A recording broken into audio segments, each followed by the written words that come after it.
Hi അസ്സലാമു അലൈക്കും. ഒരു പുതിയ വീഡിയോയിലേക്ക് എല്ലാവർക്കും സ്വാഗതം. അപ്പോൾ ഇന്ന് നമ്മൾ കുറച്ച് ഉച്ചക്കത്തെ വിശേഷങ്ങളായിട്ടാണ് കേട്ടോ വന്നത്. അപ്പോൾ ഇന്ന് ഇതാക്കണം ഉച്ചക്കത്തെ ചോറും കറിയൊക്കെ റെഡിയാക്കാം. അതിന് വേണ്ടിയിട്ട് ഞാൻ അരിയൊക്കെ അടുപ്പത്തിട്ടൊക്കെ വെന്ത് വന്നിട്ടുണ്ട് കേട്ടോ. ചോറ് വെന്തിക്കണം. ഇനി നമുക്ക് ആ ചോറ് ഊറ്റിയെടുക്കാം. അപ്പോൾ അങ്ങനെ ചോറ് വെന്തതിന് ശേഷം നല്ലോണം പച്ചവെള്ളം പാർന്ന് കൊടുക്കുക കേട്ടോ. പച്ചവെള്ളം പാർന്ന് നല്ലോണം ഒന്ന് ഇളക്കി ഊറ്റിയാൽ ചോറൊക്കെ നല്ല ഉഷാറായി വരും. റേഷൻ അരിയാണ്. അപ്പോൾ ഇങ്ങനെ വെന്ത് പോയിട്ട് ഒട്ടിപ്പോയിട്ടൊന്നുമല്ല, എന്നാലും നല്ലോണം പച്ചവെള്ളം ഒഴിച്ച് കൊടുത്ത് ഇങ്ങനെ ഊറ്റിയെടുത്താൽ നല്ലതാണ്. അപ്പോൾ ചോറിങ്ങനെ ഒട്ടിപ്പിടിക്കുകയൊന്നുമില്ല, നല്ല ഉഷാറായിട്ട് വരും. അപ്പോൾ അതങ്ങനെ ചോറൊക്കെ ഊറ്റിയെടുക്കട്ടെ കേട്ടോ. ചോറ് ഇങ്ങനെ ഊറ്റുന്നതിനനുസരിച്ച് കുറേശ്ശെ ഇങ്ങനെ പച്ചവെള്ളം ഒഴിച്ച് കൊടുക്കും കേട്ടോ. ഞാൻ ചോറ് ഞാനൊരു ഓട്ടപാത്രത്തിലേക്കാട്ടോ ഊറ്റണത്. കൊട്ടക്കൈല കൊണ്ട് ഒരു ഓട്ടപാത്രത്തിലേക്ക് ഊറ്റി വെക്കുകയാണ്. അപ്പോൾ ഞാൻ ചെമ്പോടുകൂടി ഇങ്ങനെ കഞ്ഞിക്കലത്തിൽ കൂറ്റലും ഉണ്ട്, ചാക്കണ വെച്ച് അപ്പോൾ ഇപ്പോൾ ഞാനിങ്ങനെയാണ് ഇടയ്ക്കിടയ്ക്കൊക്കെ അങ്ങനെ തന്നെ കേട്ടോ ഊറ്റൽ. അപ്പോൾ അത് അടിച്ച് വെച്ചിരിക്കുന്ന ചോറൊക്കെ ഊറ്റിങ്ങാനി. ഇപ്പോൾ ലേശം ചെറുവാരി ഞാൻ വെള്ളത്തിലിട്ടീന് കേട്ടോ. അത് ലേശമൊക്കെ പൊതിർന്ന് കിട്ടിയിട്ടുണ്ട്. അപ്പോൾ ചെറുവാരി കറിയാക്കാം.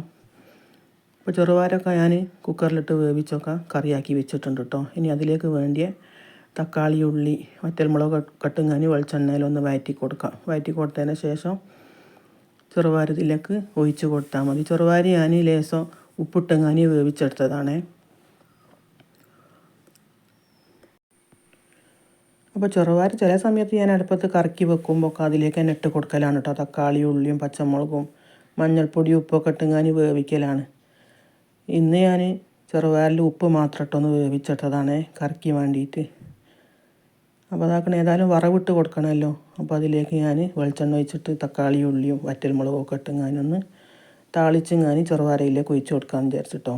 ഇങ്ങനെ ആകുമ്പോൾ നല്ല ടേസ്റ്റ് ഉണ്ടാവും കേട്ടോ. എല്ലാം കൂടി ഒന്നിച്ച് വെക്കുന്നേ കാണാം.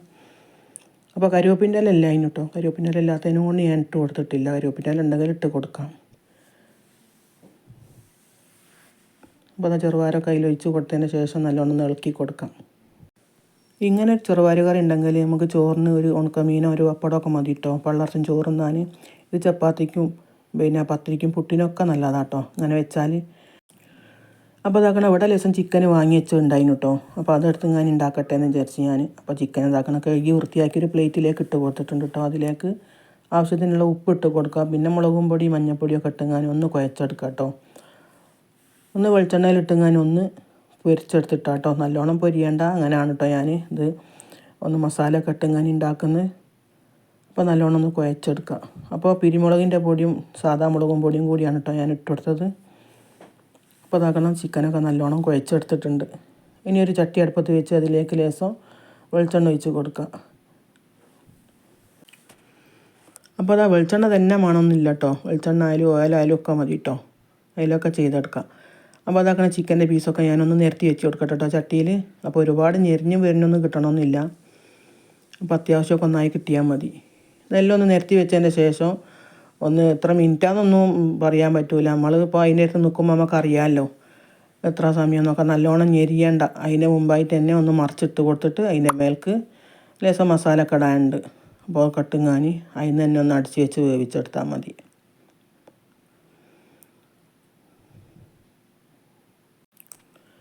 പിന്നെ ചിക്കൻ കുഴച്ചെടുക്കുമ്പോൾ നമുക്ക് കറിവേപ്പിൻ്റെ ഇല ഉണ്ടെങ്കിൽ ഇനി ഈ സമയത്താണെങ്കിലും കറിവേപ്പിൻ്റെ ഇല ഉണ്ടെങ്കിൽ ഇട്ട് കൊടുക്കാം കേട്ടോ. കറിവേപ്പിൻ്റെ ഇല എൻ്റെ കയ്യിലില്ലാത്തതിനോണ്ട് ഞാൻ ഇട്ട് കൊടുത്തിട്ടില്ല. അപ്പോൾ ചിക്കൻ കുഴച്ചെടുക്കുമ്പോൾ കോൺഫ്ലവറിൻ്റെ പൊടിയോ അല്ലെങ്കിൽ സുർക്ക അല്ലെങ്കിൽ ചെറുനാരങ്ങ നീരൊക്കെ വേണമെങ്കിൽ ആവശ്യമുള്ളവർക്ക് ഇട്ട് കൊടുക്കാം, ഒഴിച്ച് കൊടുക്കാം കേട്ടോ. അപ്പോൾ ഞാനതൊന്നും ഇട്ടിട്ടില്ല കേട്ടോ. ഇങ്ങനെ ചെയ്യുമ്പം പിന്നെ എനിക്ക് അതൊന്നും ഇഷ്ടമല്ല. തക്കാളി ഇതിലിടുമല്ലോ, അപ്പോൾ അതിന് തന്നെ ഒരു പുളി ഉണ്ടാകുമല്ലോ. അപ്പോൾ അങ്ങനെയാണ് കേട്ടോ ഞാൻ ഉണ്ടാക്കൽ. അപ്പോൾ അതാക്കുന്ന ഈ ഒരു സമയമാകുമ്പോൾ അങ്ങനെ ഒന്ന് മറിച്ചിട്ട് കൊടുത്താൽ മതി. അങ്ങനെ ഒറ്റ പ്രാവശ്യം മറിച്ചിട്ട് കൊടുത്താൽ മതി കേട്ടോ. അങ്ങനെ മറിച്ചിട്ട് കൊടുത്തതിന് ശേഷം ഇതിലേക്ക് ഡണ്ടിയൊക്കെ ഇട്ട് കൊടുത്താൽ മതി, തക്കാളി ഉള്ളിയൊക്കെ. അപ്പോൾ അതൊക്കെ ഒന്ന് മറിച്ചിട്ട് കൊടുക്കട്ടെ. കറിവേപ്പിൻ്റെ ഇല പിന്നെ ഞാൻ ഇല്ലാഞ്ഞിട്ടാട്ടോ ഇട്ട് കൊടുക്കാഞ്ഞത്. മല്ലിച്ചപ്പ് ഉണ്ടായിന്, ഉള്ളത് ഇട്ട് കൊടുക്കാൻ മറന്നും പോയി. അപ്പോൾ ആരും മറക്കണ്ട കേട്ടോ. ഉള്ളത് ഇല്ലാത്ത ഇട്ട് കൊടുക്കണ്ട, ഉള്ളത് മറന്നും പോകണ്ട.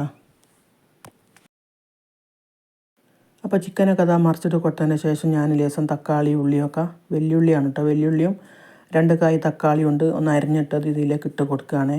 അപ്പോൾ അതിലേക്ക് ലേശം വെളുത്തുള്ളി ഞാൻ അരിഞ്ഞിട്ട് കൊടുക്കുക കേട്ടോ. ഇഞ്ചി ഞാൻ ഇട്ട് കൊടുത്തിട്ടില്ല, വെളുത്തുള്ളി ഞാൻ അരിഞ്ഞതാട്ടോ ഇട്ട് കൊടുത്തത്. കുറച്ച് മഞ്ഞൾപ്പൊടിയും കൂടി ഇട്ട് കൊടുക്കാം. പിന്നെ ആവശ്യമുണ്ടെങ്കിൽ മുളകും പൊടി ഇട്ട് കൊടുക്കുക, ആവശ്യത്തിന് ഉപ്പ് ഇട്ട് കൊടുക്കുക കേട്ടോ. തക്കാളി ഉള്ളിയൊക്കെ ഇടുന്നതിനെ കൊണ്ട് ഇനി ആവശ്യമുണ്ടെങ്കിൽ ഉപ്പ് ഇട്ട് കൊടുക്കാം. നമ്മൾ ചിക്കനിൽ ഉപ്പ് ഇട്ട് പുരട്ടിയതാണല്ലോ, കുഴച്ചതാണല്ലോ. അപ്പോൾ ഇനി ആവശ്യമുണ്ടെങ്കിൽ അങ്ങനെ ഇട്ട് കൊടുക്കാം. അപ്പോൾ അതാക്കണം ഇട്ട് ഇങ്ങനെ ഒന്ന് അടിച്ച് എല്ലാ മസാലകളൊക്കെ ഇട്ട് അടിച്ച് വെച്ചതിൻ്റെ ശേഷം ഒന്ന് മൂടി തുറന്നെങ്ങാനും ഒന്നും കൂടി ഒന്ന് ഇളക്കി കൊടുക്കാം കേട്ടോ. ഇത് പെട്ടെന്ന് താളി കിട്ടും. അപ്പോൾ നല്ല ടേസ്റ്റാട്ടോ ഇങ്ങനെ ചിക്കൻ ഉണ്ടാക്കിയാൽ. അപ്പോൾ അതാ ഒന്നും കൂടി അടിച്ച് വെച്ചെങ്ങാൻ ഒന്ന് വേവിച്ചെടുക്കാം കേട്ടോ. അപ്പോൾ ആ തക്കാളി ഉള്ളിയൊക്കെ ഒന്ന് താളി കിട്ടുന്നത് വരെ ഒന്ന് അടിച്ച് വെച്ചെങ്ങാൻ വേവിച്ചെടുത്താൽ മതി കേട്ടോ. അപ്പോൾ അത്യാവശ്യമൊക്കെ ആയി കിട്ടിയിരിക്കണം. അപ്പോൾ അതാ നല്ല ചിക്കൻ മസാല കൂട്ട് റെഡി ആക്കണം കേട്ടോ. അപ്പോൾ ചോറും ചെറുപയറും ചിക്കൻ മസാല കൂട്ടൊക്കെ റെഡി ആക്കണം. ഇതുപോലൊക്കെ എല്ലാവരും ഒന്ന് ഉണ്ടാക്കി നോക്കിയിട്ടോ. നല്ല ടേസ്റ്റാട്ടോ ചിക്കൻ ഇങ്ങനെ ഉണ്ടാക്കിയാൽ.